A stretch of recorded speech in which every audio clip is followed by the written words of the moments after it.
Hey there, it's Iggy from the Investing Iguana, and today we're diving into the fascinating world of Singapore Airlines. As one of Asia's premier carriers, SIA has been making waves with its expansion strategies, sustainability initiatives, and efforts to maintain its premium positioning. But what does all this mean for investors like us?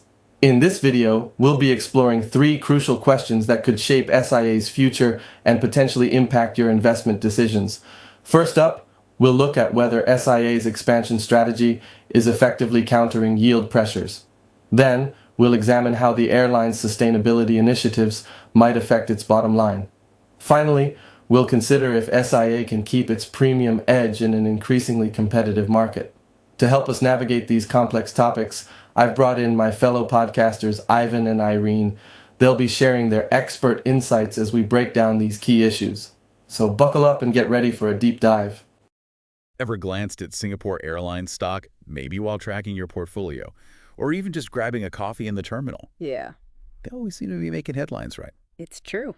Well, today, we're doing a deep dive into whether SIA is a high flyer or facing some turbulence ahead. Yeah, and you've brought a really interesting mix of sources to unpack. We've got a skeptical analyst report, some raw performance data, and then SIA's own kind of optimistic spin on things. Exactly. We've got three perspectives to weave together. OCBC's recent downgrade of SIA stock straight from the edge Singapore. Then there's Market Screener's report on their August operations. And finally, SIA's own Q1 business update. It's like we get a 360-degree view of the company this way, from the financials to the strategy. Exactly. Now, I know you're interested in SIA. Maybe you've flown with them, considered investing, or just fascinated by how airlines work. Today, we're cutting through the jargon to help you decide. Is SIA a buy, a hold, or a steer clear? And importantly, why those different perspectives matter. Let's start with that OCBC downgrade, always a bit of an attention grabber. Analyst Ada Lim switched from buy to hold, and I've got to say, hold always feels a bit like lukewarm coffee to me. Right. Not terrible, but not exactly exciting either. It's less about excitement, more about expectations. A hold rating essentially means the analyst believes the stock's performance is likely to track the overall market. Not a bargain, but not plummeting either. So not necessarily hitting the eject button, but definitely worth understanding what's driving that caution. Exactly. Lim points to a few factors, starting with peaking passenger yields.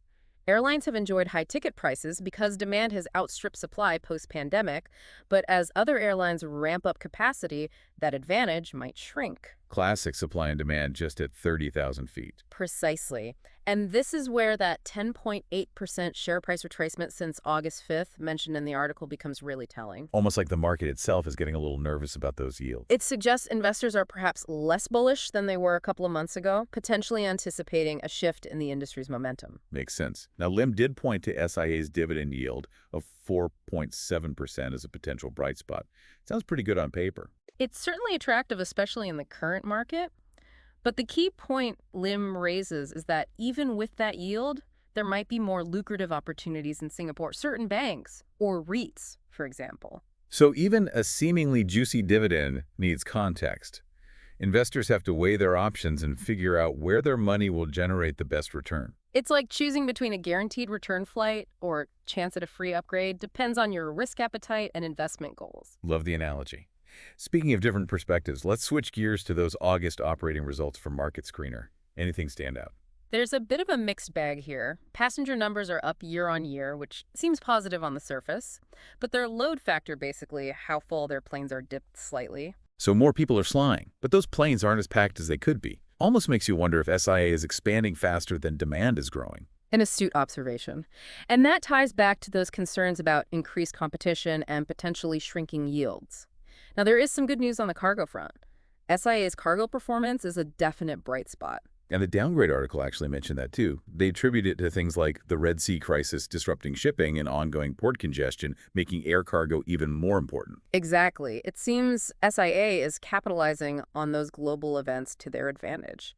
Okay, so we've got analysts waving a few yellow flags, some mixed signals in the raw data, but also hints that SIA is strategically adapting to a complex global landscape.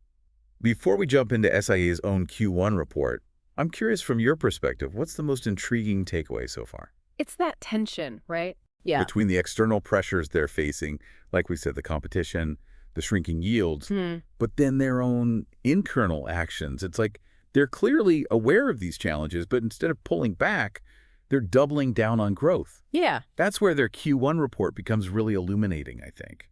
straight from the source. Yeah. So are they acknowledging these potential headwinds, or are they all blue skies ahead over at SIA headquarters? It's more nuanced than either extreme.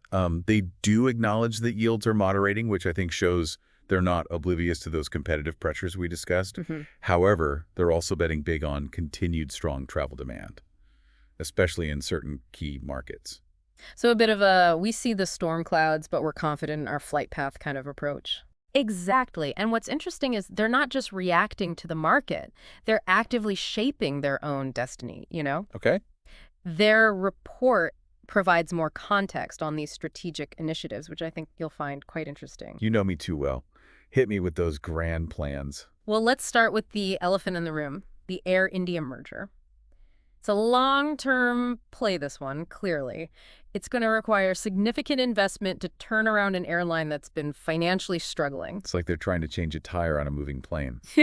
Ambitious, to say the least. Yeah, it speaks to their belief in the potential of the Indian aviation market. I mean, it's a calculated gamble, but with potentially huge rewards if they can pull it off. High risk, high reward. Yeah. Now, what else is on their strategic flight path? They're also forging these strategic partnerships, like the ones with Garuda Indonesia and Riyadh Air. These are fascinating because they show how SIA is actively working to expand its network and its reach, particularly within the Asia-Pacific region, which is rapidly growing. So while some airlines are focused on filling the seats they have, SIA is building new connections and tapping into new markets. Precisely. The Garuda partnership, for instance, that gives them a foothold in Indonesia's domestic travel market, which is booming. The Riyadh Air deal, on the other hand, that opens up connections to the Middle East and potentially beyond. It's like a global game of airline chess, and SIA is making some bold moves. But for those of us who struggle with checkers, how do these moves address the challenges we discussed earlier, like those potentially shrinking yields? That's the key question, isn't it? On the surface, it seems counterintuitive. They're facing increased competition, so they're expanding even further. Right.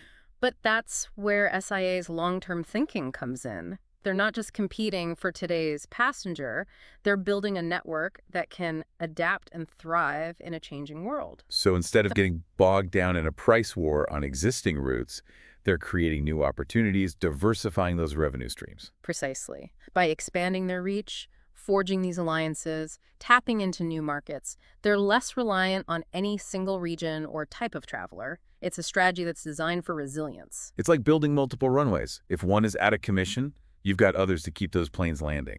And let's not forget, SIA consistently ranks among the world's best airlines for service and customer experience. That reputation, that brand loyalty they've cultivated, it's a powerful asset in a competitive market. So even if another airline offers a slightly cheaper flight, that loyal SIA customer might be willing to pay a premium for the experience they've come to expect. Exactly. It all comes down to SIA's ability to maintain that delicate balance between competitive pricing and their premium brand positioning. Which brings us to another fascinating aspect of their Q1 report, their emphasis on sustainability. Yeah, it's interesting you say that, focusing on sustainability.